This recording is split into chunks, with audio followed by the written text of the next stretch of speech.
अस्सलाम वालेकुम, I am dental surgeon doctor Kiran नसीब।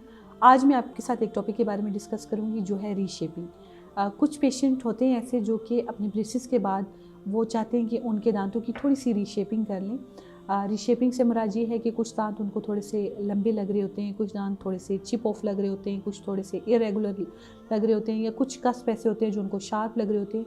तो उनको जो हम रीशेपिंग कहते हैं, उसको एक स्पेशल उसकी टर्मिनोलॉजी है जिसको हम कहते हैं इनेमल प्लास्टी, कि हमने उसकी इनेमल को जो है थोड़ा सा उसको चेंज किया है या उसको थोड़ा सा ग्राइंड किया है। तो ये जो प्रोसीजर है इसके बारे में मैं आपको बताऊंगी कि ये होता क्या है। अगर कोई पेशेंट ऐसा है जिसकी मैंने आपको बताया कि अगर कोई ब्लैक ट्रायंगल्स है तो उसमें हम थोड़ी सी जो इनेमल की स्लाइसिंग करते हैं आईपीआर के थ्रू, उसको भी हम कह रहे हैं कि हम इनेमल को जो है हम थोड़ा सा ग्राइंड कर रहे हैं, तो हम उसको कहते हैं कि इनेमोप्लास्टी हमने इसकी की है। तो इनेमोप्लास्टी में आपने किन किन चीज़ों का ख्याल रखना है। नंबर 1 चीज़ तो ये है कि एक पेशेंट है, उसका ट्रीटमेंट कंप्लीट हो गया और उसकी किसी न किसी वजह से इनेमल की ग्राइंडिंग की गई है, तो किस किस चीज़ों का अब उसने ख्याल रखना है। नंबर 1 तो ये है कि जब उसने इनेमल को रीशेप करवा लिया है तो उस दिन उसने तकरीबन 24 से 48 आवर के लिए उसने कोल्ड ड्रिंक्स अवॉइड करनी है।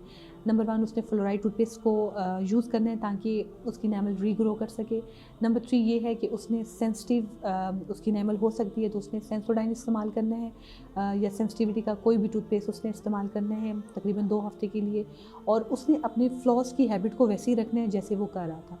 और इसका एक बड़ा फ़ायदा ये है कि जब वो फ्लॉस कर रहा होगा तो अगर उसको कोई चीज़ इरेगुलर लग रही है तो वो अपने डेंटिस्ट को बता सकता है, ऑर्थोडोंटिस्ट को बता सकता है कि इसको स्मूथ किया जाए। नंबर 3 चीज़ ये है कि जब इन चीज़ों को आप पेशेंट की जो रीशेपिंग कर रहे हो तो एंड पे आप लाजमी फिनिशिंग बर के साथ जो है उसको स्मूथ करें ताकि जो है उसमें कोई भी चीज़ जो है स्टिक ना करे। और आप लाजमी उस पेशेंट की जो है फ्लोराइड जेल अप्लाई करें और रिकमेंड भी करें उनको फ्लोराइड टूथपेस्ट, ताकि जो है इनेमल की रीग्रोथ जो है उसको इनकरेज किया जाए, इन्हेंस किया जाए। तो ये कुछ चीज़ें हैं जो कि पेशेंट ने इसका ख्याल रखना है। और अगर पेशेंट की सेंसिटिविटी ज़्यादा लंबे अरसे के लिए रहती है तो कुछ ज़्यादा लंबे अरसे के लिए उसको हम सेंसिटिविटी की टूथपेस्ट रिकमेंड करते हैं, और ये पेशेंट जो है सेफ जोन में रह के ये प्रोसीजर परफॉर्म करवा सकता है ताकि उसको एक आइडियल उसकी स्माइल मिल जाए। तो ये कुछ प्रोसीजर होते हैं जो हम एंड पे अलाइनर या ब्रेसेस के एंड पे हम ये परफॉर्म करते हैं ताकि पेशेंट को अपनी जो है एक खूबसूरत एस्थेटिक जो स्माइल है वो उसको अचीव कर ले। और इसको परफॉर्म करने का ये तरीका है जो मैंने आपके साथ एक्सप्लेन किया।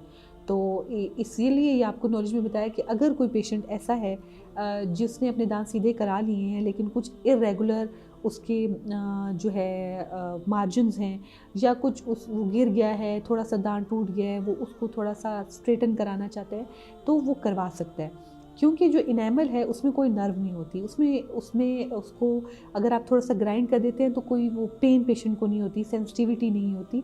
वही चीज़ है कि फर्स्ट ऑफ ऑल डॉक्टर ने जो है, डेंटिस्ट ने उसने खुद आइडेंटिफाई करना है कि इनेमल की थिकनेस क्या है और वेदर ये प्रोसीजर पेशेंट के लिए सेफ़ है या नहीं है।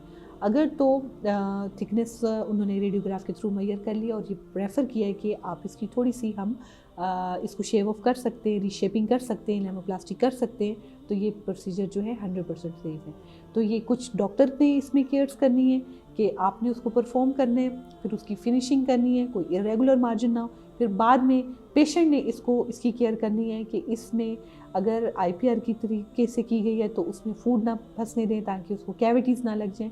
और अगर उसने अपनी रीशेपिंग कराई है तो फर्स्ट जो उसके 48 आवर्स हैं आगे से बाइट करने से अवॉइड करे, फ्यूजी ड्रिंक पीने से अवॉइड करे, और फ्लोराइड टूथपेस्ट जो है वो यूज़ करे, और सेंसिटिविटी है तो सेंसिटिविटी वाले टूथपेस्ट यूज़ करे, और जो है फ्लॉस का इस्तेमाल लाजमी करे। तो ये चीज़ें हैं जो मैं आपके साथ थोड़ी सी शेयर करना चाहती हूँ। Thank you so much. अल्लाह हाफिज़।